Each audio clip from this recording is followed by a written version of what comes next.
Paper 4 start करते हैं जनाब।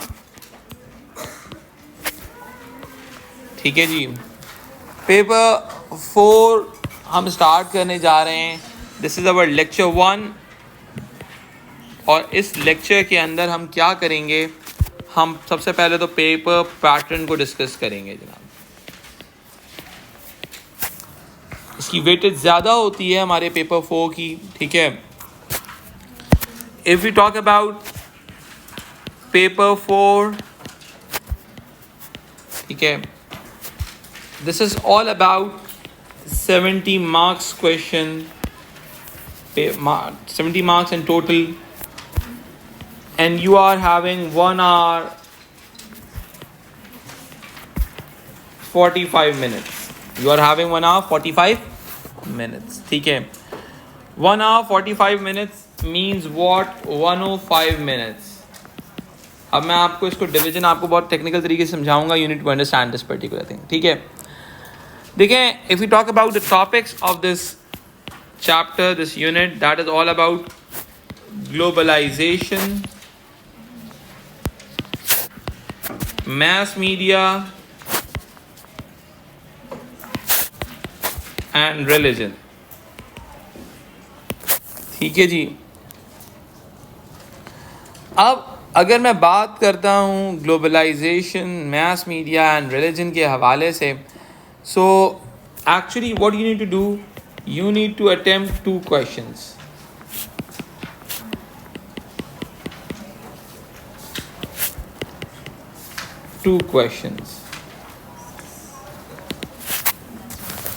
आपको 2 क्वेश्चंस अटेम्प्ट करने मैंडेटरी हैं आपके लिए. ठीक है, अब एक्चुअली 35 इंटू 2 का फॉर्मूला है. 35 इंटू 2 का फॉर्मूला है. ठीक है, 35 इंटू 2 का मतलब क्या होता है बेटा? 35 इंटू 2 का मतलब है कि 2 क्वेश्चन अटेम्प्ट करने ऐसे type. This is all about ऐसे टाइप क्वेश्चन. अब देखें, and all those 2 question should be from different sections. मेरी रिकमेंडेशन जो होगी और जो मैं पढ़ाऊंगा, जो मेरा एरिया ऑफ स्टडी है, that is maths, media and religion. सही है, इसमें फर्दर आपके पास चॉइस होगी. होगा किस तरह से कि ग्लोबलाइजेशन से सबसे पहले सवाल आएंगे, क्वेश्चन नंबर 1 और क्वेश्चन नंबर 2. ठीक है जी, अच्छा आपने ये छोड़ देने, देन आपने मैथ्स मीडिया में से एक क्वेश्चन अटेम्प्ट करना है आपके पास. इट मीन्स कि अगर आप मैथ्स मीडिया और रिलीजन भी करते हैं तो आपके पास फर्दर प्रॉपर चॉइस है कि आप एक क्वेश्चन अटेम्प्ट कर सकें. आपके पास चॉइस ऑलरेडी होगी उसके अंदर. क्वेश्चन नंबर 3 और क्वेश्चन नंबर 4 में से कोई एक अटेम्प्ट करना है आपने. And then you are having religion, question number 5 और क्वेश्चन नंबर 6 में से कुछ एक अटेम्प्ट करना. क्लियर हो गई बात? जब आपने ये मैकेनिज्म डेवलप कर लिया, लेट्स सपोज आपने क्वेश्चन नंबर 4 सेलेक्ट किया, क्वेश्चन नंबर 5 सेलेक्ट किया. अब देखो सारे क्वेश्चंस के मार्क्स सेम है, 35 मार्क्स हैं. क्या है बेटा? 35 मार्क्स. तो 35 मार्क्स हैं, तो अब आपने 35 मार्क्स के प्रिपरेशन भी उसी हिसाब से करनी होगी. ठीक है, इट्स क्वाइट ईजी. ठीक है, the good thing about 35 marks question is के it's quite predictable. I can say it's quite predictable as compare to the education. Education में अनप्रिडिक्टेबिलिटी ज़्यादा होती है as compare to the paper 4. ठीक है, हम इसके अंदर काफ़ी हद तक प्रिडिक्ट कर सकते हैं कि क्या कुछ चीज़ें होने वाली हैं. ठीक है, अब मैं आ जाता हूँ थोड़ा सा आंसरिंग पैटर्न के हवाले से. ठीक है, क्वेश्चन होगा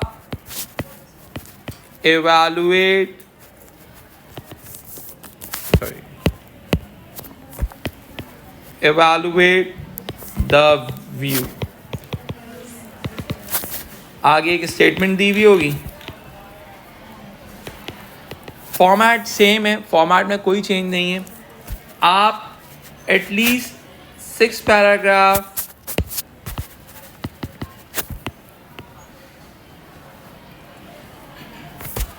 in thesis with evaluation. देखिए, जब मैं सैम्पल आंसर्स वगैरह कराऊंगा, सैम्पल आंसर्स में आपको 7 to 8 पैराग्राफ्स तक की प्रिपरेशन कराऊंगा, बट एग्जाम में एटलीस्ट आपने 6 paragraphs on thesis and 6 paragraphs in entire thesis लिखने हैं. ठीक है, जिन लोगों को थोड़ा सा प्रॉब्लम होता है पैराग्राफिंग में, एक बार फिर पैराग्राफ का स्ट्रक्चर बता देता हूँ. In entire thesis with evaluation.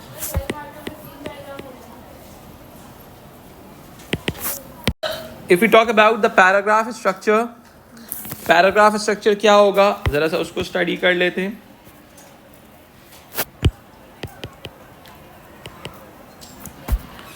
Number 1 is introduction of argument.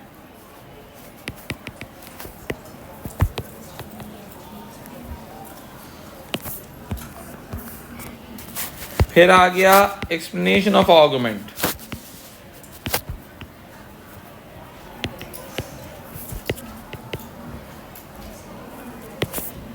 ठीक है. फिर then you are having sociological material.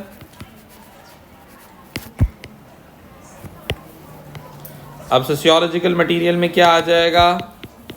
Stats, sociologist, case study,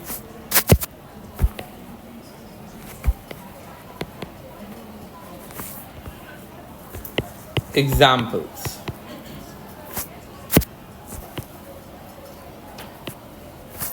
ठीक है. And then fourth argument, link back with the argument. This is very important. ठीक है जी. And then आपने evaluation को add on करना है. इवैल्यूएशन क्या चीज़ होती है? देखिए इसके अंदर हमें बहुत सारे मटेरियल ऐसा मिलेगा जो कि केस स्टडी बेस्ड होगा. ठीक है. तो इस वजह से सोशियोलॉजिकल मटेरियल थोड़ा सा आसान हो जाता है, समझने के लिए आसान भी हो जाता है. ठीक है. You need to add on limitation, cross cultural analysis, कि दुनिया में इधर तो ये होता है बट दूसरी दुनिया में ये होता है.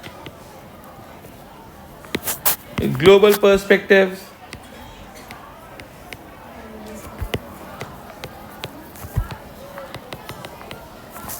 Limitation, criticism. वही वाली बात हो जाती है. लिमिटेशन हो गया, क्रिटिसिज्म हो गया, वो बात एक ही होती है.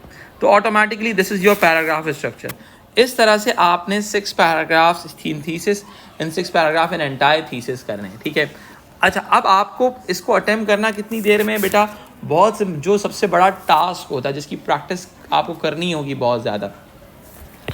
You need to write this 35 marks essay in 50 minutes, जो कि एक चैलेंज होता है. समझ में आई बात? The biggest challenge is all about time management. समझ में आई बात? देखिए आपको अगर 8 पैराग्राफ्स की लिखने की आदत है इन आपका 26 मार्क का, अब आपको 50 मार्क, अब टाइम कम आगे ज़्यादा जा रहा है. ठीक है. और लिखना ज़्यादा है. You need to add more 4 paragraphs. सही है. एंड 10 मिनट आपके पास आगे बढ़ रहे हैं. तो अब आपने इस चीज़ को मैनेज करना है. इसकी प्रैक्टिस बहुत ज़रूरी है. आपका दिमाग सोचने का टाइम इतना नहीं होता. मैक्सिमम 5 मिनट बचेंगे आपके पास हार्डली प्लानिंग वगैरह के लिए. इसीलिए मैं कह रहा हूँ 50 minutes in first question, 50 minute second question. तो इस चीज़ को प्लान करना सबसे इम्पॉर्टेंट है. देखिए why we add evaluation over here. देखिए इवैल्यूएशन जो होती है ना, वो लिंक विद द आर्गुमेंट होती है, link with the examiner. AO3 assessment objective number 3 जो है उसके मार्क्स सबसे ज़्यादा होते हैं आपके पेपर 4 के अंदर. सही है. इट मीन्स कि इवैल्यूएशन को हम देखें. अब वो इवैल्यूएशन वो है जो लिंक्ड इवैल्यूएशन है. सही है. अब लेट्स सपोज अगर मैं बहुत सिंपल सी एग्जाम, जी मैंने आपको मार्क्सिज्म फंक्शनलिज्म पढ़ाया हुआ है एजुकेशन का. तो एजुकेशन में आपका फंक्शनल्स आर्गुमेंट है, उसका ट्यूमन का इवैल्यूएशन का आर्गुमेंट है. ठीक है. अब वो फंक्शनल्स के एग्जैक्ट उस आर्गुमेंट के साथ लिंक्ड है. सही है. आप यहाँ पर एग्जामिनर को बताते हो कि देखो ये जो आर्गुमेंट मैंने ऊपर बताया ना, मुझे इसकी इवैल्यूएशन भी पता है, मुझे इसकी लिमिटेशन भी पता है, ये कहाँ तक एग्जिस्ट करता है आर्गुमेंट. समझ लो. तो ऑटोमेटिकली होता क्या है, एंटायर थीसिस के अंदर आप कंप्लीटली क्रॉस वर्जन की तरफ चला जाते हो. और कभी इससे एडवांटेज, दूसरा एडवांटेज आपको ये होता है कि अगर आपका एंटायर थीसिस का एक आध पैराग्राफ कम भी हो जाए तो इवैल्यूएशन के जब अपने पॉइंट्स दिए हुए होते हैं उससे आपके मार्क्स डिडक्ट नहीं हो रहे होते. समझ रहे हैं मेरी बात? बिकॉज आपने लिंक्ड आर्गुमेंट की तो वैल्यूएशन लिमिटेशन ऑलरेडी डिफाइन की हुई है. अब जब आप एंटायर थीसिस में कभी खुदा ना खासा एक आध पैराग्राफ कम भी हो जाए, ठीक है, तो वो वहाँ पे कवर अप हो जाता है. ठीक है. इवैल्यूएशन कर रहे होंगे तो लिमिटेशंस में हम थीसिस से पॉइंट अब देखें उस उन पॉइंट्स के पॉइंट्स निकालेंगे ना, तो थीसिस के पॉइंट थीसिस की लिमिटेशंस निकालेंगे, सही है, उसका क्रॉस कल्चरल वर्जन निकालेंगे। कभी कभार ऐसा हो जाता है कि आपको एंटायर थीसिस के पॉइंट्स यूज़ करने पड़ते हैं, लेकिन फिर एंटायर थीसिस में कोई और पॉइंट यूज़ कर लेना फिर उसके, ठीक है। तो this is all about the idea of how paper 4 works for us, ठीक है। चलिए जनाब आगे बढ़ते हैं पेपर 4 रिलीजन लेक्चर नंबर 2 के साथ। In this lecture we need to understand what is religion, what religion is all about, ठीक है। We need to understand what is religion, religion किस